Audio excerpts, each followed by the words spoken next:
Thank you for joining us. Welcome to LumioStation.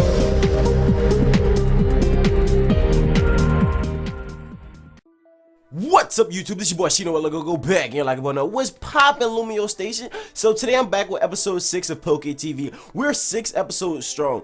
That means we've been putting in really a good amount of work for these series. So I hope you guys are enjoying the series so far. If you're new to the channel, basically what PokéTV is a series where I review anime content related to Pokemon. Eventually I'll cover the movies and all the specials as well. I'll catch up to the current up-to-date Pokemon X and Y videos as well. So if you're new to the channel, go ahead and subscribe. If you're a returning member and you're new to the channel, go ahead and smash that like button. Today's like goal is 500 likes for season 10. This is 10 through 13. It's basically where you get to see Diamond and Pearl take place. Anything to do with Shino. You know, we're gonna talk about the ups and downs of Shino. We're gonna talk about what Shino brought, like the type of Pokemon it brought, the type of teams it brought, the type of journey, a little bit about the plot, the animation style, and just overall the feel. Like, I cannot stress this enough, but season 10 was kind of great because the way Ash was set up with his rival, the way Ash had this great team, the way each and every one of these gym leaders had like all these different bonds with Elite Four members, and you got to see the Elite Four members as well as the champion out in the like normal setups, which was kind of new because like in Pokemon, back in the previous Pokemon season, you didn't see Cynthia or you didn't see one of the Elite Four members just like hanging around. I mean, back in Pokemon Ho, and they did have that. They did have it with Bruno, but the champion, they really have the champion just classically walking around. I mean, they didn't introduce the champion just walking around up until second gen, where Lance was just being shown helping Ash out with Team Rocket, but Ash never really like got to fight Lance, and they're showing Cynthia basically taking on Paul, which that was dope. That comes a little bit along later on in the season, but that was amazing. So overall, you can see how this is heading off to a great start. I love the fact that Ash and Paul had this bittersweet rivalry. It was like Ash was always trying to sway him to find a way to love Pokemon or find a way to make Pokemon his friend, because Pokemon are like partners, right? But Paul was determined just to be that guy that wanted to take each and every one of his Pokemon out, make them bitches strong as possible, like bring his Pokemon to the highest peak and the highest potential form and just go with it. Like, but his method of doing it was like ridiculous, because this man didn't cut no slack for his Pokemon. Like off back, Paul was ridiculous. Paul was just like, yo, if you ain't gonna do what I'm gonna tell you to do, then you're useless. I'm gonna release you. Ain't no reason for me having you on the team, because if you're on the squad and you can't bring your plate and you can't get some dinner on it, you need to be gone. And if you guys don't know, that was ghetto talk. So it's like Paul was just like, yo, if you can't pull your own weight on the team, you gotta get going. So with that being said, that's what we see Chimchar actually leave Ash's team, which was kind of cool, because not Ash's team, Paula's team, and goes to Ash's team, which was kind of cool, which later becomes a factor. So let's talk about Dawn and how Dawn was introduced and how did they re-implement Brock into it. I feel like they slid Brock really well into it. Like, Brock just is a great fit in wherever he goes. Brock was put well into it. I kind of like the story between May and her mother, how her mother was like this great contest. I say May, I keep saying May. Dawn and her mother with this great contest. Like Dawn and her mother had amazing chemistry, because Dawn mother was like always teaching her about contests, telling her about the different Pokemon that was throughout the Sinnoh region, etc, etc, etc.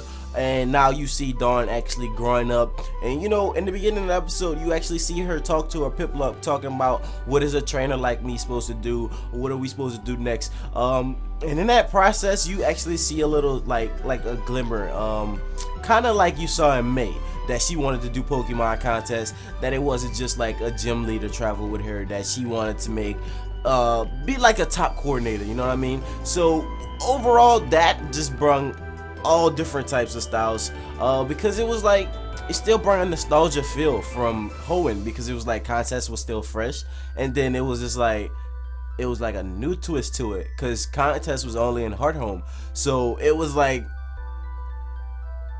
a mixture. So overall, I did like the introduction of Dawn. Her and her Piplup was really cool. Brock, he ended up just like coming in full force as always, and ended up becoming a vital team member as always. Like, straight up, his Krogan was hilarious. I love to see Krogan actually take Brock out. That was one of my favorite moments about this season, where you get to see so much happening. They had a lot of humorous moments. We get to see the return of Team Rocket, which is like, you guys are still around? What are you doing? Like, what are you doing? The introduction of Team Galactic, the introduction of Barry. They had so many rivals in this. They had a new, no, not a new champion. It was Paul's older brother, which was I forget his name, but that's who Paul basically strived to be like. But in terms, he kind of switched up and his role kind of flipped, because his brother wasn't as cold-hearted to his Pokemon as Paul was. Like, Paul was just determined to be this hardcore mean ass. But further along the lines, when it was getting close to the end of the series, you seen how like the teams had developed and become completely stronger than they were before. You seen Ash with an Infernape on his team, and I was just like, yo.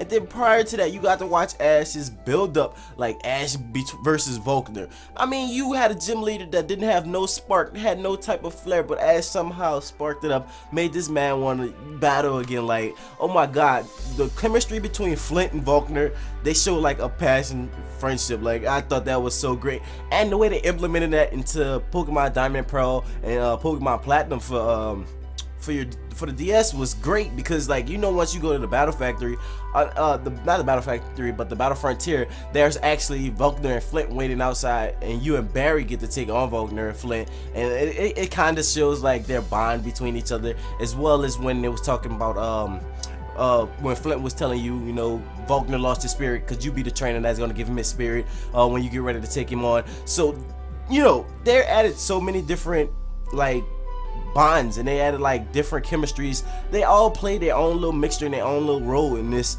season. Like, it was different, but it was like completely the same. I feel as though, you know, they kind of stayed along the path that they were trying to travel with Hoenn by introducing a lot of new people, but they kept it clean enough where you could still understand everybody's bonds with each other. You could understand where everybody was coming from. The only person you really didn't understand was Paul, because he was just like this crazy guy that always wanted to rage on his Pokemon and make them beat the shit out of each other just to get strong. Like, it was just like, yo, because you seen this man's training methods. Like, I cannot stress this enough.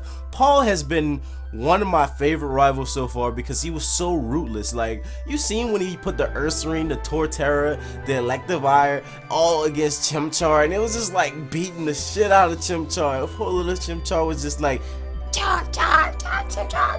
I was just like, and then Ash just was like, yo, I gotta take this Pokemon. And then it was ironic to me, like, right after Ash takes this Pokemon, it evolves, and then it evolves into Infernape. And I thought it was gonna be like the same instance with Charizard, because this was a traded Pokemon. This wasn't Ash's original caught Pokemon, so this was a different person's Pokemon. So I thought it was gonna maybe not obey, but you gotta think about it. Charizard ended up being that way because Charizard was picked up from a trainer out the wild, not out the wild, but a trainer along the road. So that's why Charizard ended up not listening, and I feel like Infernape was gonna be the same way, because it seems like all Ash's fire types becomes like his strongest Pokemon. Like, his fire types becomes tremendously strong, which is that's great. That's great. I'm a fan of fire types, but I'm more of a fan of water types. I like that cool blue. I just like to be, but nah, that's off subject. But a lot of different things that I saw that were great. I love the animation style. You know, they did up the graphics, because this when things were getting more modern. Anime was this was the first season to have a dub anime, like, of Pokemon. It was like, what? It was like the first dub version of Pokemon was Diamond and Pearl. That was dope. So the fact that they added all this overall made sure that this anime was great. It was on point.